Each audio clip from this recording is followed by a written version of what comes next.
तो हेलो बच्चे, कैसे हैं आप। मैं हूं आपका डीजे सर की स्टोर कोचिंग सेंटर का डायरेक्टर। और आज हम लोग जो फिजिक्स 9th क्लास का स्टार्ट किए थे उसमें हमने पहला चैप्टर स्टार्ट किया था मोशन। उसका ये आपका लेक्चर 6 था। बच्चे, ये आपका लेक्चर स्टार्ट करने से पहले सबसे पहले आपसे ये कहना है कि जितना भी हमने लेक्चर अब तक पढ़ा है 1 2 3 4 5 ये एक दूसरे से रिलेटेड है। यानी कि अगर आप ये चाहेंगे कि सर हम सिर्फ डायरेक्टली लेक्चर 6 को समझने चाहते हैं, सिर्फ हम लोग लेक्चर 6 को देखेंगे, सिर्फ इसी पार्ट में डाउट है, तो ये गलत है आपका सोच।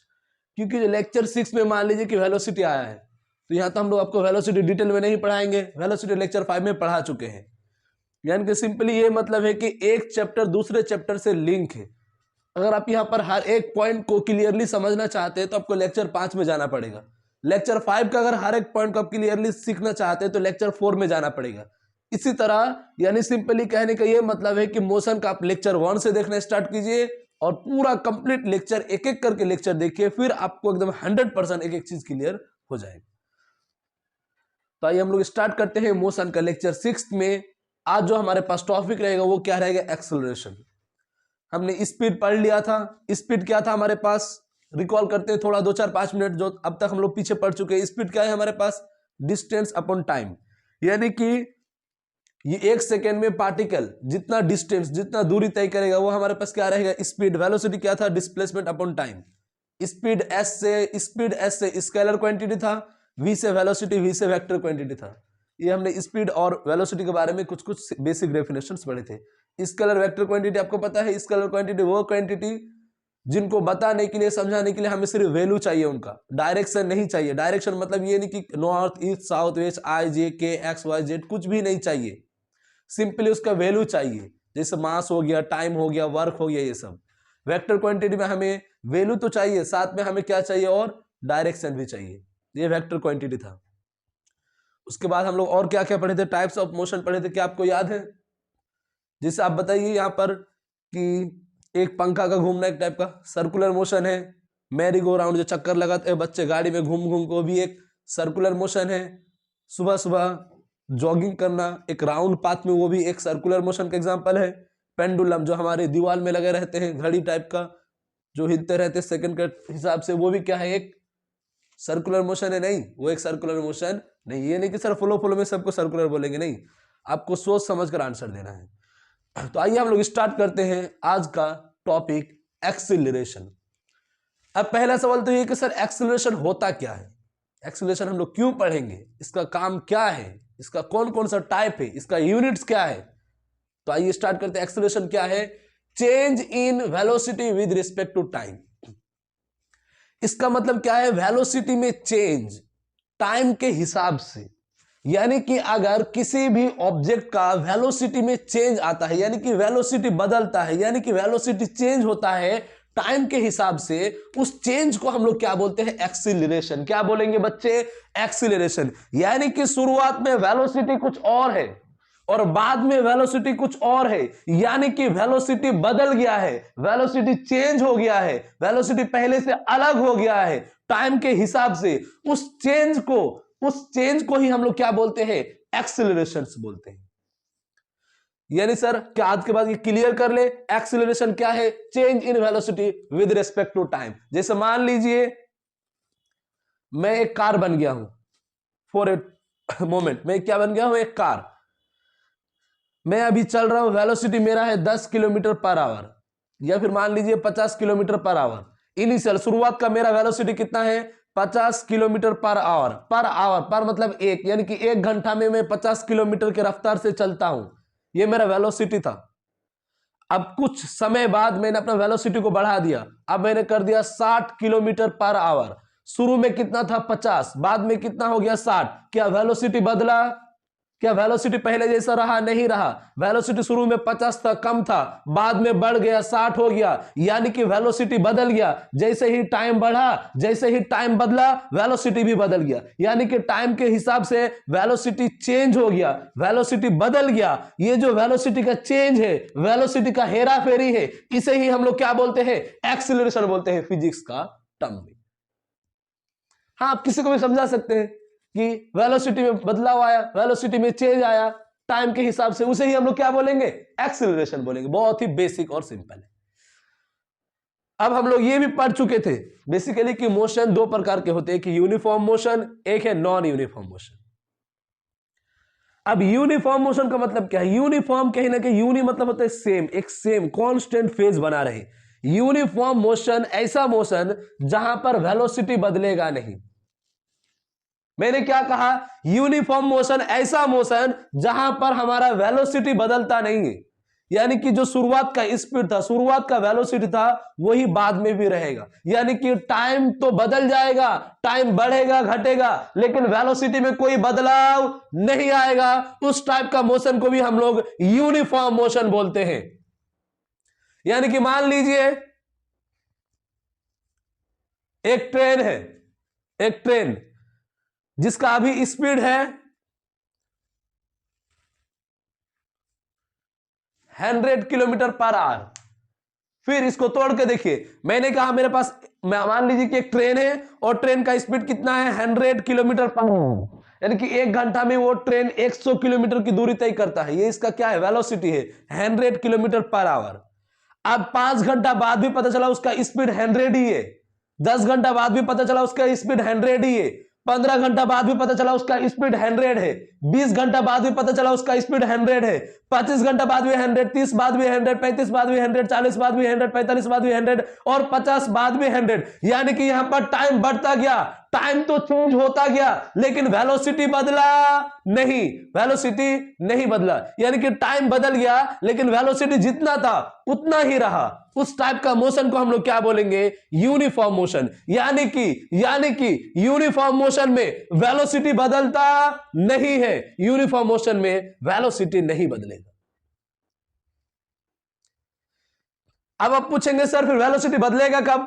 वेलोसिटी को बदलेगा कौन? आपको मैंने पढ़ाया था वेलोसिटी क्या होता है? Displacement upon time. बच्चे रिकॉल करेंगे वेलोसिटी क्या होता है? डिस्प्लेसमेंट अपॉन टाइम होता है। हाँ होता है, वेलोसिटी होता है डिस्प्लेसमेंट अपॉन टाइम। अगर वेलोसिटी को बदलना है तो डिस्प्लेसमेंट को बदल दो। अगर हम लोग डिस्प्लेसमेंट, सबसे शॉर्ट वाला डिस्टेंस को अगर बदल देंगे तो वेलोसिटी बदल जाएगी। और एक तरीका है, आप बोलिए, कमेंट कीजिए, जल्दी से कमेंट कीजिए। वेलोसिटी को बदलने का 2 तरीका था, एक तो डिस्प्लेसमेंट को बदल दो, एक और दूसरा तरीका है, जल्दी से कमेंट कीजिए, जल्दी से। एक और तरीका क्या था बच्चे? आप डायरेक्शन बदल दो मोशन का। पार्टिकल जिस डायरेक्शन में जा रहा था अब उसका दिशा को घुमा दो, सीधा जा रहा था अब टेढ़ा कर दो। अब डायरेक्शन को बदल दो तब भी वेलोसिटी बदल जाएगा, क्योंकि वेलोसिटी क्या है? एक वेक्टर क्वांटिटी है, डायरेक्शन बदलने से ये बदल जाता है। यानी कि यूनिफॉर्म मोशन में वेलोसिटी कांस्टेंट है। कांस्टेंट होने का मतलब क्या है? यहां पर डिस्प्लेसमेंट भी सेम है, यानी कि यहां पर डिस्प्लेसमेंट भी कांस्टेंट है और डायरेक्शन भी कांस्टेंट है, तभी हमारा वेलोसिटी कांस्टेंट रह पाएगा। ध्यान दीजिए, जैसे कि डिस्प्लेसमेंट नहीं बदला। मान लीजिए कि मैं एक पार्टिकल हूं, एक मोटरसाइकिल, ओके, ये मोटरसाइकिल 5 सेकंड में मान लीजिए कि 10 मीटर चलता है। पहला 5 सेकंड में 10 मीटर, फिर 5 सेकंड में 10 मीटर, फिर 5 सेकंड में 10 मीटर, यानी कि हर 5 सेकंड में वो 10-10 मीटर चल रहा है डिस्प्लेसमेंट। यानी क्या यहां पर डिस्प्लेसमेंट कांस्टेंट है? हां है। कांस्टेंट होने का मतलब क्या है? यूनिफॉर्म है, सेम है। हर 5 सेकंड में वो 10 मीटर ही चलेगा, हर 5 सेकंड में वो 10 मीटर ही चलेगा, यानी कि डिस्प्लेसमेंट तो कांस्टेंट हो गया। हाँ, मैंने ये भी कह दिया कि वो सीधा ही चलेगा, यानी कि वो अपना दिशा को इधर उधर घुमाएगा नहीं, जिधर चल रहा था उधर ही चलता रहेगा। यहां पर पहले मैंने डिस्प्लेसमेंट को कांस्टेंट कर दिया, हर बार 10-10 मीटर ही चलेगा और अपना दिशा को भी नहीं बदलेगा, यानी कि डायरेक्शन भी सेम रहेगा। तो क्या हमारा वेलोसिटी कांस्टेंट होगा? हाँ होगा, क्योंकि वेलोसिटी कांस्टेंट रखने का 2 शर्त था, एक तो डिस्प्लेसमेंट सेम रखो, दूसरा डायरेक्शन सेम रख लो। मैंने दोनों को सेम रख दिया, यानी कि वेलोसिटी कांस्टेंट हो गया। तो उस टाइप का मोशन को हम लोग क्या बोलेंगे? Uniform motion. अब इसका एक उल्टा है, उल्टा मोशन क्या है? Non uniform motion. उल्टा क्या है? Non uniform. यूनिफॉर्म में वेलोसिटी नहीं बदलेगा तो नॉन यूनिफॉर्म में बदलेगा, जैसा का वैसा।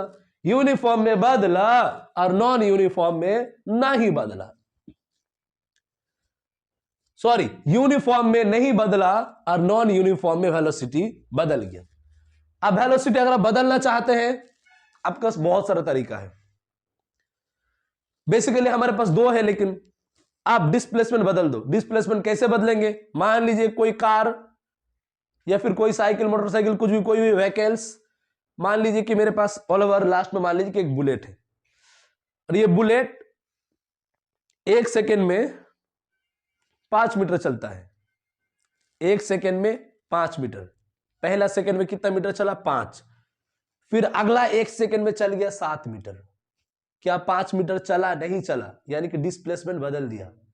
फिर नेक्स्ट अगला 1 सेकेंड में चल गया 15 मीटर।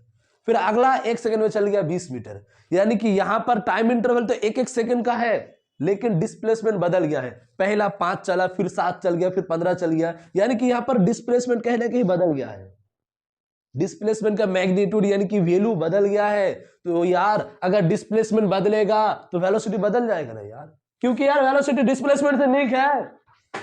अगर डिस्प्लेसमेंट बदलेगा तो वेलोसिटी बदल जाएगा। अब हमारे पास दूसरा तरीका क्या है? वही बुलेट मान लीजिए सेम, पहला सेकेंड में 5 मीटर, फिर अगला सेकेंड में भी 5 मीटर, फिर अगला सेकेंड में भी 5 मीटर, फिर अगला सेकेंड में भी 5 मीटर, फिर अगला सेकेंड में भी 5 मीटर, यानी कि हर एक सेकेंड में 5 मीटर दूरी चल रहा है डिस्प्लेसमेंट, यानी कि यहां डिस्प्लेसमेंट कांस्टेंट है। लेकिन पार्टिकल ने क्या किया? ऐसे जा रहा था सीधा, और सीधा जाते जाते जाते जाते जाते जाते लेफ्ट इधर ले लिया। मेरा लेफ्ट इधर है, आप कंफ्यूज मत होना कि सर कमेंट कर रहे हैं, नहीं, हम लोग ये सबसे कुछ और है। हाँ, आप जो भी मानना है मान लीजिए। सीधा जा रहा था और उसने अपना डायरेक्शन को मोड़ लिया, बदल लिया। क्या डायरेक्शन पहले इधर था, अब इधर हो गया, इधर था अब इधर हो गया, इधर था अब इधर हो गया, इधर था अब इधर हो गया, यानी कि डायरेक्शन बदल गया। और अगर डायरेक्शन बदलेगा तो भी वेलोसिटी बदल जाएगा, क्योंकि वेलोसिटी एक वेक्टर क्वांटिटी है, और वेक्टर क्वांटिटी डायरेक्शन, दिशा पर निर्भर करता है। अगर दिशा बदलेगा तो वेक्टर क्वांटिटी का वैल्यू भी चेंज हो जाएगा। यानी कि नॉन यूनिफॉर्म लाने का दो तरीका है। एक तो आप डिस्प्लेसमेंट को बदल दो, हाँ बदल दो।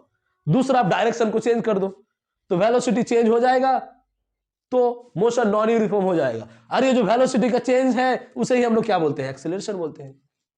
बहुत सिंपल था ना। यूनिफॉर्म मोशन ऐसा मोशन जहां पर वेलोसिटी कांस्टेंट रहता है। वेलोसिटी कांस्टेंट कैसे रहेगा? डिस्प्लेसमेंट को भी सेम रखो और डायरेक्शन को भी सेम रखो। दूसरा टाइप का मोशन है नॉन यूनिफॉर्म मोशन। इसमें वेलोसिटी बदलेगा। कैसे बदलेगा? या तो डिस्प्लेसमेंट को बदल दो या तो डायरेक्शन को बदल दो। इस टाइप का चेंज को ही क्या बोलेंगे? Acceleration.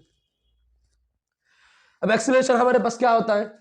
Change in velocity upon time taken, यानी कि वेलोसिटी में चेंज टाइम के रिस्पेक्ट में, टाइम के हिसाब से, इतना टाइम में इतना चेंज आया। समझ पा रहे आप? एक्सीलरेशन सिंपल यही तो डिफिनेशन था, change in velocity with respect to time, यानी कि टाइम के हिसाब से वेलोसिटी में चेंज आना, इसे ही हम लोग क्या बोलते हैं? एक्सीलरेशन। अब वेलोसिटी में चेंज ज्यादा आएगा तो एक्सीलरेशन ज्यादा आएगा, यानी कि अगर वेलोसिटी अगर लगातार बढ़ेगा तो एक्सीलरेशन भी बढ़ेगा, वेलोसिटी लगातार कम होगा तो एक्सीलरेशन भी कम होगा। यानी कि वेलोसिटी का जो चेंज है वही एक्सीलरेशन को डिसाइड करेगा कैसा होगा। That means the change in velocity will decide acceleration whether it will decrease or increase. If velocity will continuously increase, then acceleration will increase, and if velocity will continuously decrease, then acceleration will also decrease. That means nature of acceleration will decide by change in velocity. Whether the nature of velocity will be with respect to that, the acceleration also will be with that. Okay? अब यहां पर change in velocity कैसे निकालेंगे?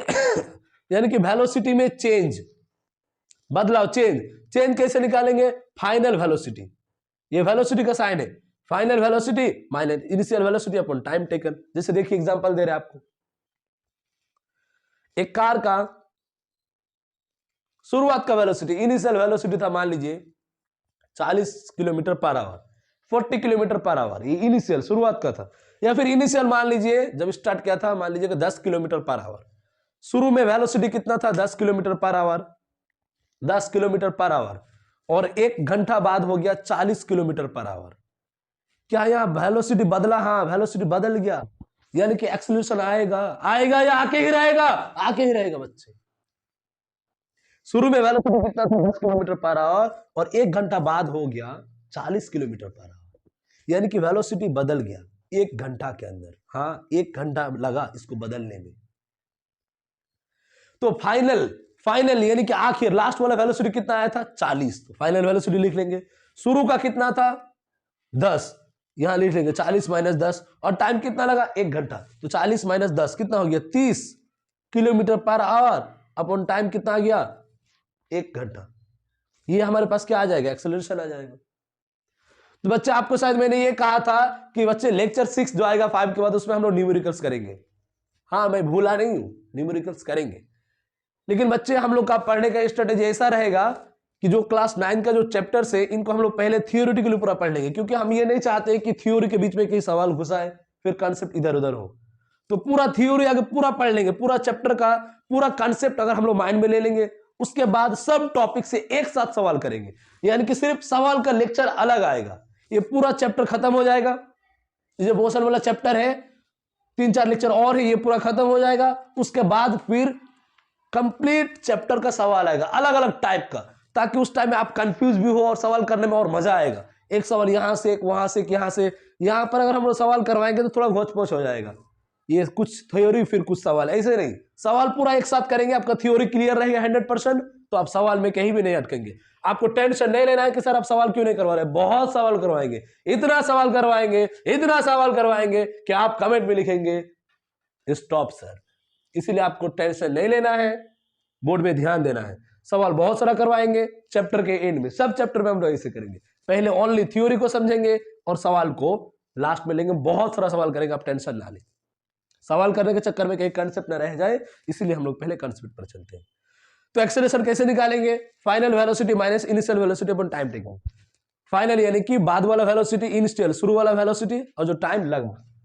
तो final velocity को हम लोग क्या बोलेंगे v, क्या बोलेंगे v, और शुरू वाला वेलोसिटी को क्या बोलेंगे u, ठीक है। और ये t क्या है टाइम, v - u टाइम। ऐसे ही तो चेंज निकालते हैं। ओके, अब मोशन हमारे पास दो था, यूनिफॉर्म नॉन यूनिफॉर्म। अगर ये आपको कंसेप्ट क्लियर हो गया, फिर मान लीजिए कि ये पूरा आपको हो गया। अगर मोशन यूनिफॉर्म है, यूनिफॉर्म का मतलब वेलोसिटी कांस्टेंट है, कांस्टेंट का मतलब जो बाद वाला वेलोसिटी है और शुरू वाला वेलोसिटी दोनों बराबर है। यार यूनिफॉर्म का मतलब तो यही है ना, यूनिफॉर्म का मतलब वेलोसिटी बदल रही है, जो शुरू का था वही बाद का था, यानी कि शुरू और बाद दोनों एक जैसा हो गया, सेम। तो एक्सीलरेशन कितना आ जाएगा 0, इसमें कुछ बदलाव आया ही नहीं। अब डायरेक्टली सिंपल याद रखें कि यूनिफॉर्म मोशन है तो वेलोसिटी बदलेगा नहीं, वेलोसिटी कांस्टेंट रहेगा तो एक्सीलरेशन 0 आएगा, क्योंकि वेलोसिटी बदलेगा नहीं। नॉन यूनिफॉर्म में एक्सीलरेशन 0 के बराबर नहीं आएगा। यूनिट ऐसा यूनिट में मीटर पर सेकंड स्क्वायर और सीजीएस में सेंटीमीटर पर सेकंड स्क्वायर। अब हमारे पास कुछ केसेस है, जैसे मान लीजिए कि पहला केस है if velocity increase with time, यानी कि वेलोसिटी लगातार बढ़ रहा है। यानी कि मान लीजिए कि एक कार का शुरू का वेलोसिटी है 10 किलोमीटर पर आवर, यानी कि 1 घंटा में 10 किलोमीटर चलता है। कुछ देर बाद हो गया 15 किलोमीटर पर आवर, फिर कुछ देर बाद 20, यानी फिर कुछ देर बाद 25, फिर कुछ देर बाद 30, फिर 35, फिर 40, फिर 45, फिर 50, फिर 55, फिर 60, यानी कि वेलोसिटी लगातार बढ़ रहा है। तो जब भी वेलोसिटी लगातार इंक्रीज होगा, बढ़ेगा, उस टाइप का मोशन को हम लोग क्या बोलेंगे एक्सीलरेटेड मोशन, क्योंकि एक्सीलरेशन भी बढ़ेगा। कॉमन सेंस से मैंने क्या कहा था, अगर एक्सीलरेशन में चेंज वेलोसिटी का अगर चेंज ज्यादा होगा तो एक्सीलरेशन भी ज्यादा होगा। यानी कि अगर वेलोसिटी अगर लगातार बढ़ेगा तो एक्सीलरेशन भी बढ़ेगा, और उस टाइप का मोशन को हम लोग क्या बोलेंगे एक्सीलरेटेड मोशन। यानी कि एक्सीलरेटेड मोशन होने के लिए वेलोसिटी को लगातार टाइम के हिसाब से बढ़ाना पड़ेगा। दूसरा क्या है, अगर वेलोसिटी डिक्रीज विथ टाइम, यानी कि मान लीजिए मेरा शुरू का वेलोसिटी है 50 किलोमीटर प्रति घंटा, एक कार का इतना से चल रहा था, ब्रेक लगाया 50 किलोमीटर से घट के 40 हो गया, फिर और ब्रेक लगाया 30 हो गया, फिर और ब्रेक लगाया 20 हो गया, 10 और फाइनली रुक गया। यानी कि यहां पर टाइम के हिसाब से वेलोसिटी लगातार घट रहा था, पहले 50, 40, 30, 10 ऐसे ऐसे 0 हो गया, यानी कि टाइम के हिसाब से वेलोसिटी घटता गया। अगर वेलोसिटी घटेगा तो वेलोसिटी का चेंज भी घटेगा, और अगर वेलोसिटी का चेंज घटेगा तो एक्सीलरेशन कम होगा। उस टाइप का मोशन को क्या बोलेंगे रिटार्टेड मोशन। रिटार्टेड का मतलब उल्टा, एक्सीलरेटेड का उल्टा ही मान लीजिए आप सिंपली। रिटार्टेड मोशन यानी कि धीरे धीरे धीरे धीरे वेलोसिटी कम होता जा रहा है। तो दो केस था, जब वेलोसिटी लगातार बढ़े बढ़े बढ़े बढ़े बढ़े तो एक्सिलरेटेड मोशन घटे घटे घटे तो रिटार्डेड मोशन। अब हमारे पास एक्सेलरेशन दो प्रकार का है, यूनिफॉर्म नॉन यूनिफॉर्म। वही अगर ये किसी को समझ में आ गया तो ये तो आ ही गया। एक्सेलरेशन यूनिफॉर्म कब होगा?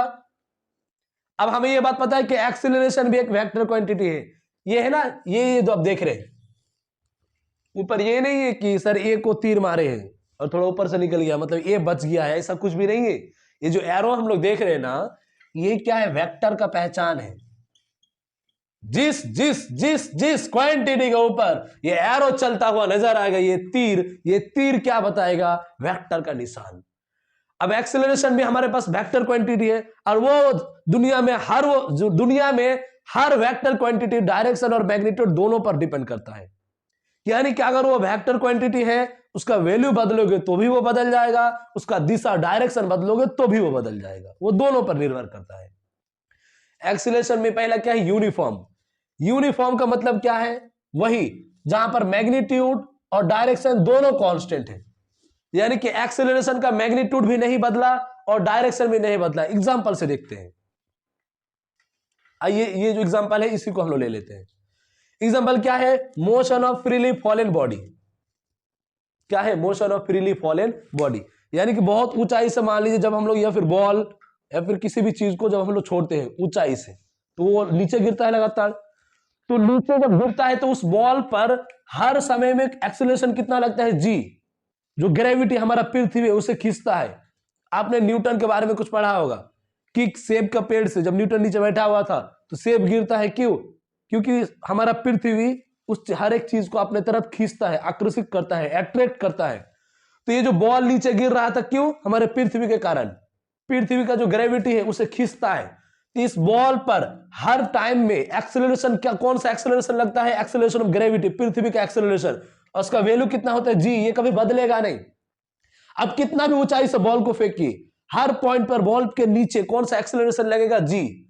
यानी कि हर पॉइंट पर एक्सेलरेशन जी है, यानी कि एक्सेलरेशन बदल नहीं रहा है, हर एक पॉइंट पर है। बॉल को आप जहां पर भी देखेंगे उस पर जी एक्सेलरेशन आपको लगता हुआ नजर आएगा। यहां पर भी है तो भी जी, यहां पर भी है तो भी जी, यानी कि हर एक पॉइंट पर एक्सेलरेशन क्या लगता हुआ नजर आएगा? जी। यानी कि एक्सेलरेशन सेम है, और एक्सेलरेशन का दिशा हमेशा नीचे रहेगा। ग्रेविटी का एक्सेलरेशन डाउनवर्ड, यानी कि एक्सेलरेशन नीचे ही लगेगा और जी ही लगेगा। यानी कि यहां पर डायरेक्शन तो कांस्टेंट हो गया नीचे, और वैल्यू भी क्या हो गया? कांस्टेंट जी। यानी कि ना तो डायरेक्शन बदला और ना ही वैल्यू बदला, इसलिए ये यूनिफॉर्म मोशन का एग्जांपल हो गया। यानी कि यहां पर एक्सेलरेशन क्या है? यूनिफॉर्म। दूसरा एग्जांपल मान लीजिए कि एक रोड है, सीधा रोड है, स्ट्रेट लाइन रोड है। यहां पर एक कार है, कार एक फिक्स एक्सेलरेशन से चल रहा है, यानी कार का एक्सेलरेशन का मैग्नीट्यूड कांस्टेंट है, मैग्नीट्यूड सेम है। कार मान लीजिए कुछ भी एक्सेलरेशन से चल रहा है, मान लीजिए 50 किलोमीटर पर आर स्क्वायर, ये कार का एक्सेलरेशन इतना ही है, 50 ही है, मतलब कांस्टेंट है। और स्ट्रेट लाइन सीधा चल रहा है। जब स्ट्रेट लाइन जब सीधा चलेगा तो दिशा, डायरेक्शन नहीं बदलेगा। जब स्ट्रेट लाइन में चलेगा, सब सीधा ही चलेगा तो डायरेक्शन नहीं बदला, और एक्सेलरेशन भी वही रहा जो पहले था, इसीलिए मोशन यूनिफॉर्म एक्सेलरेशन का एग्जांपल हो गया। नेक्स्ट हमारे पास इसका उल्टा क्या आएगा? Non uniform. अब नॉन यूनिफॉर्म होने के लिए जब एक्सेलरेशन का वैल्यू, एक्सेलरेशन का मैग्नीट्यूड या फिर इसका पॉजिटिव वैल्यू या डायरेक्शन या दोनों में से कोई एक बदले या दोनों बदल जाए तो नॉन यूनिफॉर्म। इसका मतलब क्या है? ध्यान दीजिए, एक कार का शुरू में एक्सेलरेशन था 50 किलोमीटर प्रति आर स्क्वायर, 50 किलोमीटर पर आर स्क्वायर। ये देखिए मैं क्या बोल रहा हूं, 50 किलोमीटर पर आर स्क्वायर। ये आर नहीं आएगा, वो स्पीड वेलोसिटी में आता था, आर स्क्वायर आएगा, नीचे वाला जो क्वांटिटी आएगा टाइम, उसका स्क्वायर लेना है। शुरुआत का एक्सेलरेशन मान लीजिए कितना था? 50 किलोमीटर पर आर स्क्वायर और थोड़ा टाइम बाद एक्सेलरेशन 50 से 60 हो गया, फिर 40 हो गया, यानी कि एक्सेलरेशन का वैल्यू बदल रहा है लगातार। तो एक्सेलरेशन का अगर वैल्यू बदल जाएगा तो नॉन यूनिफॉर्म एक्सेलरेशन हो जाएगा। दूसरा क्या है? एक कार जा रहा है, एक्सेलरेशन शुरू में कितना है? 30 किलोमीटर पर आर स्क्वायर, सीधा ही जा रहा है, बाद में भी 30 किलोमीटर पर आर, लेकिन वो सीधा जाते जाते अचानक टर्न ले लिया, राइट में चला गया या फिर लेफ्ट में, यानी कि जिस डायरेक्शन में जा रहा था उस डायरेक्शन को छोड़ के कहीं दूसरा डायरेक्शन में चला गया। एक्सेलरेशन अभी भी 30 ही है, एक्सेलरेशन तो वो सेम रखा, एक्सेलरेशन का वैल्यू तो कांस्टेंट रहा, लेकिन डायरेक्शन बदल दिया। और जब डायरेक्शन बदलेगा तो एक्सेलरेशन भी बदल जाएगा। क्यों? क्योंकि एक्सेलरेशन एक वेक्टर क्वांटिटी है, ये डायरेक्शन पर डिपेंड करता है। ये मैंने एक नहीं कई बार बोला है, 100 बार बोला है। या फिर एक्सेलरेशन शुरू में 20 था, बाद में 30 एक्सेलरेशन में बदल गया और डायरेक्शन में बदल गया, फिर तो मजे से बदलेगा, फिर तो और मजा आएगा बदलने में। एग्जाम्पल क्या है? Motion of road in road, क्या यार, motion of road in busy car, मतलब बिजी कार में रोड का मोशन, वाह गजब। Motion of car in busy road, वाह। अब मान लीजिए कि रोड बिजी है, बहुत सारा रोड पे क्राउडिंग है, भीड़ वगैरह है, तो कार को क्या हम लोग एक सेम एक्सीलरेशन से ले जा पाएंगे? नहीं। मान लीजिए कि जब रोड खाली था तब कार का स्पीड था 80 किलोमीटर, सॉरी, कार का एक्सीलरेशन कितना था? 80 किलोमीटर पर आवर स्क्वायर, खाली रोड में। अब भीड़ में क्या उतना रख पाएगा? वो नहीं, भीड़ में कम करना पड़ेगा। भीड़ जब आएगा तो एक्सीलरेशन घटेगा, फिर जब थोड़ा भीड़ हटेगा फिर बढ़ेगा, यानी कि एक्सीलरेशन बढ़ रहा है, घट रहा है, बढ़ रहा है, घट रहा है, तो कभी यूनिफॉर्म होगा ही नहीं, नॉन यूनिफॉर्म होगा। यूनिफॉर्म होने के लिए कांस्टेंट होना चाहिए। Stopping car by applying brake, car बहुत स्पीड में था, हमने ब्रेक लगाया, एक्सीलरेशन कम हुआ और कम हुआ और कम हुआ, यानी कि एक्सीलरेशन का वैल्यू चेंज हो गया, तो कौन सा मोशन हो गया? Non uniform. तो बच्चा आप इसे नोट डाउन कर लीजिए, कोई अगर दिक्कत है तो कमेंट कीजिए। हाँ, लेकिन प्लीज हमारे चैनल कीस्टोन कैरियर इंस्टीट्यूट को आप सब्सक्राइब कीजिए। यहाँ पर फ्री ऑफ कॉस्ट में आपको बहुत बेहतरीन तरीके से नोट्स फॉर्म में हर एक विषय को पढ़ाया जाएगा। क्लास 11-12 का नीट का तो हम लोग पढ़ा ही रहे, जेईई का क्लास 11-12 का हम लोग का लेक्चर आ रहा है कंटिन्यूअस फॉर्म में, और डिमांड के हिसाब से हम लोग 8, 9, 10 का भी लेक्चर आ रहा है। इसीलिए फ्री ऑफ कॉस्ट आप ये सब इतना कुछ पढ़ पा रहे हैं, जो एक बड़े बड़े यूनिवर्सिटी या फिर 3-4 लाख रुपया साल में दे के जो पढ़ते हैं, आपको हम फ्री ऑफ कॉस्ट पढ़ाएंगे यूट्यूब पर, और पढ़ा रहे हैं। इसलिए प्लीज आप हमारे चैनल को सब्सक्राइब करके हमें सपोर्ट कीजिए। धन्यवाद।